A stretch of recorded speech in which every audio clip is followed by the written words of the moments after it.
Hello बच्चे, first of all congratulations, you got promoted in next Sam without exams, है ना। तो बई जो आप अपना फस्ट लैक्चर शुरू करन जा रहे हैं, आप पढ़ांगे सब तो पहला ऑर्गैनिक कैमिस्ट्री। ठीक है, ये बहुत घट चैप्टर्स हैं तो इस बार मतलब इस सैशन के जो है ने ऑर्गैनिक कैमिस्ट्री के ਤੁਹਾਨੂੰ 4 ही चैप्टर्स ने टोटल, जिहदे विचों तुहाडे कोल alcohols, phenols, aldehyde and ketone हैगे ने जो मेन ने। तो ये बारे तुहानूं बहुता कुछ पता भी होगा क्योंकि आप जो तुहाडा फस्ट ईयर है, फस्ट ईयर दे विच भी ये बारे काफ़ी कुछ पढ़ चुके हैं। ठीक है, सब तो पहले तो बच्चे इहदा की आ जाता नॉमनक्लेचर।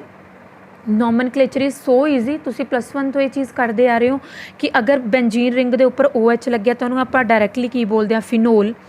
अगर उहदे नाल क्लोरो लग्या, देखो this one is ortho position, ये अपने कोल meta and this one is para. अगर ऑर्थो ते लग्या तो उन्होंने आप की बोल देंगे ऑर्थो क्लोरोफिनोल, अगर मैटा ते लग्या तो मैटा क्लोरोफिनोल।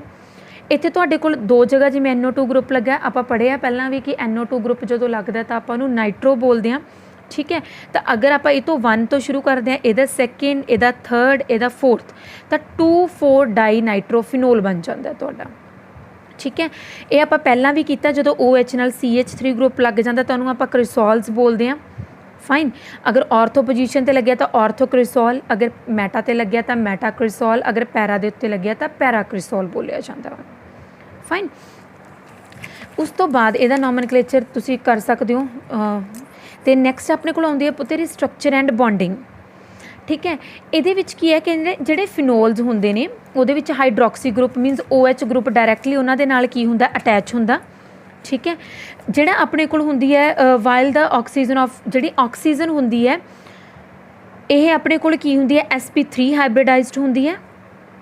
ठीक है, the carbon of benzene ring 2 which oxygen, पर जिहड़ी कार्बन जिहदे नाल ऑक्सीजन अटैच हुंदी है मतलब आह वाली कार्बन ये अपने कोल की हुंदी है sp2 हाइब्रिडाइज्ड हुंदी है। तुसीं बोलोगे कि मैम इत्थे तो सिंगल बॉन्ड है तो ये sp2 हाइब्रिडाइज्ड क्यों हुई, दिस मस्ट बी sp3, है ना। तो देखो अपना इत्थे तुहानूं आपां पहलां भी ये बहुत बार की हुई है, मैकेनिज़म किया हुआ है। जिवें मान लो कि इन्हें अपने इलैक्ट्रॉन डोनेट करते, फरदर दिस इत्थे नैगेटिव चार्ज लाइक, है ना। तुसीं देखिया कि इत्थे कार्बन ते ऑक्सीजन के विचाले की आया हुआ बच्चे, पार्शली डबल बॉन्ड। ना तो ये प्रॉपर सिंगल बॉन्ड है, ना ही ये प्रॉपर की है डबल बॉन्ड है, this is partially double bond. तो जदों भी डबल बॉन्ड आता है तो उन्होंने आप की बोलते हैं sp2 हाइब्रिडाइज्ड बोलिया जाता है। ठीक है, तो तुसीं की लिखना है कि जिहड़ा ऑक्सीजन हुंदा वो sp3 हाइब्रिडाइज्ड हुंदा है। ठीक है, पर जदों आपां स्ट्रक्चर दे इहदी रेजोनेटिंग स्ट्रक्चर बनाउने आ तो आप की देखते हैं कार्बन ते ऑक्सीजन के विचाले किहड़ा बॉन्ड आ जाता है, double bond, partially double bond acquire कर लेंदे ने, जिहदी वजह करके अपने कोल की हुंदा है यह की हो जाता है sp2 हाइब्रिडाइज्ड हो जाता है। फाइन, उस तो बाद आगे बच्चे मैथड ऑफ फॉर्मेशन। सब तो पहला डाइजोनियम सॉल्ट। डाइजोनियम सॉल्ट बहुत बार कराया हुआ बच्चे, बेंजीन नाल N2Cl लग्या होवे तो उन्होंने आप की बोलते हैं डाइजोनियम सॉल्ट बोलिया जाता है। उन्होंने आप वाटर नाल की कराने, रिएक्ट कराने तो मतलब हीट करते हैं सिंपल जस्ट, है ना। एसिड की प्रेजेंस दे विच तुहाडे कोल की बन जाता है, फिनोल बन जाता है। So this is the direct preparation from benzene diazonium chloride. Next आ गया सल्फोनेट्स। सल्फोनेट्स भी आपा कीता होया है कि जदों अपने कोल बेंजीन रिंग दे नाल की लग्या होवे SO3 Na ग्रुप लग्या हुंदा तो उन्होंने आप सल्फोनेट्स बोलिया। ठीक है, उहदी NaOH नाल सोडियम हाइड्रोक्साइड नाल की करा दो, रिएक्ट करा दो। ठीक है, Na2SO3 एंड वाटर की हो जाऊगा इत्थों रिमूव हो जाऊगा, यू विल गेट ONA। ये हमेशा तो आप करते हैं जदों इदा रिएक्ट करता तो आह वाली चीज़ किधर बाहर तो इत्थे लग जाना है। ठीक है, मतलब सोडियम ऑक्सीजन मतलब ऑक्सीजन तो सोडियम ये की हो जाने डायरैक्ट अटैच। उस तो बाद इनू HCl नाल किसी भी एसिड नाल रिएक्ट कराओ, you will get cresol and it must be para cresol. ठीक है, अगर तुहानूं क्वेश्चन आउंदा, देखो किसी भी तरह का वो बोल सकते हैं तुहानूं कि आह वाला क्रिसोल बनाओ तो इन्होंने पैरा क्रिसोल बोलिया, तो पैरा क्रिसोल सब तो बेस्ट मैथड किहड़ा है, सल्फोनेट्स है। फाइन, उस तो नैक्सट तुहाडा आ गया बच्चे क्यूमीन। ये बहुत ज़्यादा इंपॉर्टेंट रिएक्शन है तुहाडी क्यूमीन तो। ठीक है, सब तो पहले तुसीं डायरैक्ट ही चक लेना, चाहे तुसीं इधर अपने को जिथे मैकेनिज़म उत्थे क्यून बना के भी दिखाई हुई है, वी विल डू, है ना। क्यूमीन है, क्यूमीन नूं तुसीं एयर दे विच जस्ट आप डिस्टिल्ड करते हुंदे आ, जिद्दां वो करो तुहानूं समझाया होया कॉलम दे नाल कॉलम लगा के वाटर डिस्टिलेशन भी हुंदी है, एयर डिस्टिलेशन करते हैं। अपने कोल इत्थे ऑक्सीडेशन हो जाती है, उस तो बाद इनू की करो H पॉजिटिव नाल किसी भी एसिड नाल रिएक्ट कराओ, you will get phenol and acetone. ਹੁਣ ਇਹਦਾ ਮਕੈਨਿਜ਼ਮ ਹੈ ਬੱਚੇ, ਜੋ ਆਪਾਂ ਸ਼ੁਰੂਆਤ ਕਰਾਂਗੇ ਸਭ ਤੋਂ ਪਹਿਲਾਂ ਤਾਂ ਆਪਾਂ ਕਿਊਮੀਨ ਬਣਾਉਣ ਦੀ ਹੀ ਕੋਸ਼ਿਸ਼ ਕਰਾਂਗੇ ਕਿ ਆਪਣੇ ਕੋਲ ਕਿਊਮੀਨ ਬਣ ਜੇ।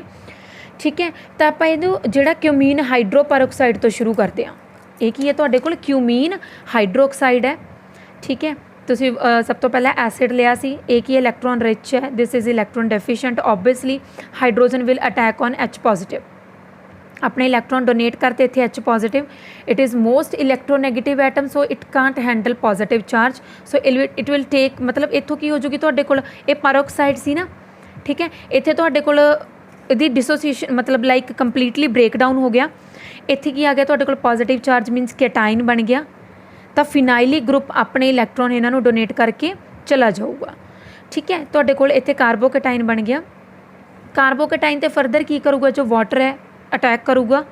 ठीक है, सेम प्रोसैस द्वारा कि oxygen can't handle positive charge, तो H तो इन्हें अपना लैके इलैक्ट्रॉन्स H will remove from here. उस तो बाद जस्ट इत्थे की हुई है तुहाडे कोल हैमी एसीटल बनूगा पहला। ठीक है, उस तो बाद तुहाडे कोल की बन जाना है? फिनोलिक ग्रुप बन जूगा एंड विद एसीटोन। बच्चे it is most important, so kindly do it properly. ठीक है, जो क्यूमीन बेसिकली किमें बनता, तुसीं आ भी स्टैप ऐड कर सकते हो कि बेंजीन जो प्रोपाइलिन नाल आपां रिएक्ट करते हैं, जो अपने कोल हैलोजन कैरीयर्स होंदे ने बेसिकली FeCl3 होंदे ने, है ना। इन्हां नूं आपां मतलब रिएक्ट करा के आपां की बना लैंदे क्यूमीन। क्यूमीन तो फरदर आपां रिएक्शन अपनी प्रोसीड करते हैं। नैक्सट जो अपना हैगा वो हैगा एराइल हैलाइड तो। ठीक है, aryl halide it can be anyone, जिवें मान लो कि तुसीं क्लोरीन लिया, इत्थे NO2 लिया, ਉਹਨੂੰ NaOH ਨਾਲ ਰਿਐਕਟ ਕਰਾਓ। ਜਦੋਂ ਵੀ ਮੈਟਲ ਨਾਲ ਆਪਾਂ ਅੱਜ ਤੱਕ ਜਦੋਂ ਵੀ ਰਿਐਕਟ ਕੀਤਾ, we got the same product this one, ਅਤੇ ਉਹਦੀ HCl ਨਾਲ ਰਿਐਕਸ਼ਨ ਕਰਾ ਦਿਓ, ਤੁਹਾਡੇ ਕੋਲ ਕੀ ਬਣ ਜਾਣਾ? ਪੈਰਾ ਨਾਈਟ੍ਰੋਫਿਨੋਲ।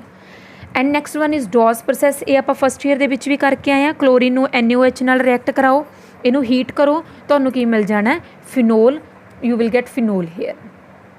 ਫਾਈਨ। ਨੈਕਸਟ ਆ ਗਿਆ ਫਿਨੋਲਿਕ ਐਸਿਡ ਤੋਂ। This is not so important, ਤਾਂ ਛੱਡ ਸਕਦੇ ਹੋ। ਅਗਲਾ ਆ ਗਿਆ Grignard reagent. Grignard reagent is RMgX। ਇਹਦੀ ਆਕਸੀਡੇਸ਼ਨ ਕਰੋ। ਠੀਕ ਹੈ, ਆਕਸੀਡੇਸ਼ਨ ਤੋਂ ਬਾਅਦ ਕੀ ਕਰੋ? ਇਹਨੂੰ ਐਸਿਡ ਨਾਲ ਰਿਐਕਟ ਕਰਾ ਦਿਓ, you will get phenol hair. ਠੀਕ ਹੈ, ਦੀਜ਼ ਵਰ ਦ ਕੈਮੀਕਲ ਪ੍ਰੋਪਰਟੀਜ਼। ਨੈਕਸਟ ਆਪਣੇ ਕੋਲ ਆ ਗਿਆ ਬੱਚੇ ਫਿਜ਼ੀਕਲ ਪ੍ਰੋਪਰਟੀਜ਼ ਨੇ। ਕਹਿੰਦੇ ਜਿਹੜੇ ਫਿਨੋਲਸ ਹੁੰਦੇ ਆ ਕਲਰਲੈਸ, ਲਿਕੁਇਡ ਜਾਂ ਸੋਲਿਡ ਫਾਰਮ ਕਿਸੇ 'ਚ ਵੀ ਹੋ ਸਕਦੇ ਆ। ਠੀਕ ਹੈ, ਅਤੇ ਉਸ ਤੋਂ ਬਿਨਾਂ ਕਦੇ ਕਦੇ ਸਲਾਈਟਲੀ ਕਲਰਡ ਅਪੀਅਰ ਹੁੰਦੇ ਆ ਆਪਾਂ ਨੂੰ ਜਦੋਂ ਇਹਨਾਂ ਦੀ ਆਕਸੀਡੇਸ਼ਨ ਹੁੰਦੀ ਹੈ। ਜਿਹੜਾ ਬੋਇਲਿੰਗ ਪੁਆਇੰਟ ਹੈ, ਬੋਇਲਿੰਗ ਪੁਆਇੰਟ ਇਹਨਾਂ ਦਾ ਹਾਈ ਹੁੰਦਾ। ਹਾਈ ਕਿਉਂ ਹੁੰਦਾ? ਕਿਉਂਕਿ ਇਹਨਾਂ ਦੇ ਵਿੱਚ ਕੀ ਹੁੰਦੀ ਹੈ, ਜੋ ਆਪਣੇ ਕੋਲ ਹਾਈਡਰੋਜਨ ਬੌਂਡਿੰਗ ਹੁੰਦੀ ਹੈ, ਇੰਟਰਮੋਲੀਕੂਲਰ ਹਾਈਡਰੋਜਨ ਬੌਂਡਿੰਗ। ਜੋ ਜਿਵੇਂ ਇੱਕ ਮੰਨ ਲਓ ਆਹ ਵਾਲਾ ਫਿਨੋਲ ਹੈ, ਦੂਸਰੇ ਫਿਨੋਲ ਦੇ ਨਾਲ ਕੀ ਬਣਾਊਗਾ? ਹਾਈਡਰੋਜਨ ਬੌਂਡਿੰਗ ਬਣਾਊਗਾ। ਸੋਲੂਬਿਲਿਟੀ ਪਾਣੀ ਦੇ ਵਿੱਚ ਇਨਸੋਲੂਬਲ ਹੁੰਦੇ ਨੇ। ਕਿਉਂ? ਕਿਉਂਕਿ ਜੋ ਫਿਨੋਲ ਹੁੰਦਾ ਉਹ ਕੀ ਹੁੰਦਾ? ਨੋਨ ਪੋਲਰ ਹੁੰਦਾ। ठीक है, मतलब नॉट सो पोलर आप ये कह सकते हैं। दूसरा आप ये कह सकते हैं, मतलब पोलैरिटी का भी ना लैके तुसीं इत्थे हाइड्रोजन बॉन्डिंग का कह सकते हो कि जो अपने कोल जो एनर्जी हुंदी है वो जिहड़ा फिनोल है उहनूं ब्रेक डाउन करन दे विच ही लग जाती है। वो वाटर नाल तां रिएक्ट कर ही नहीं सकता फिर, क्योंकि उन्नी उहदे कोल एनर्जी ही नहीं बची, इन्नी हीट ही नहीं बची कि वाटर नाल फरदर की बना ले, बॉन्ड्स बना ले। ठीक है, तो तुसीं ये वाला इहदे विच की कर सकते हो? एक्सप्लेन कर सकते हो। तो आपां हुण तक जिहड़ियां पढ़ियां ने, सॉरी ये मैं कैमिकल प्रॉपर्टीज़ बोल गई सी। पहलां आपां इहदी प्रैपरेशन पढ़ी है, उस तो बाद आपां इहदियां की पढ़ियां ने? फिजिकल प्रॉपर्टीज़ पढ़ियां ने। नैक्सट टॉपिक जिहड़ा आपां कल करांगे वो तुहाडा होऊगा कैमिकल प्रॉपर्टीज़। तो ये तुहाडा ऑर्गैनिक कैमिस्ट्री का जो फिनोल चैप्टर है, सैकेंड चैप्टर, उहदा फस्ट लैक्चर से। Do it properly. अगर किसी बच्चे को कोई डाउट होंदा है तो आप जूम ऐप ते इहदा डाउट सैशन रख लांगे, उहदे विच तुसीं अपने कोई भी डाउट्स पूछ सकते हो। फाइन।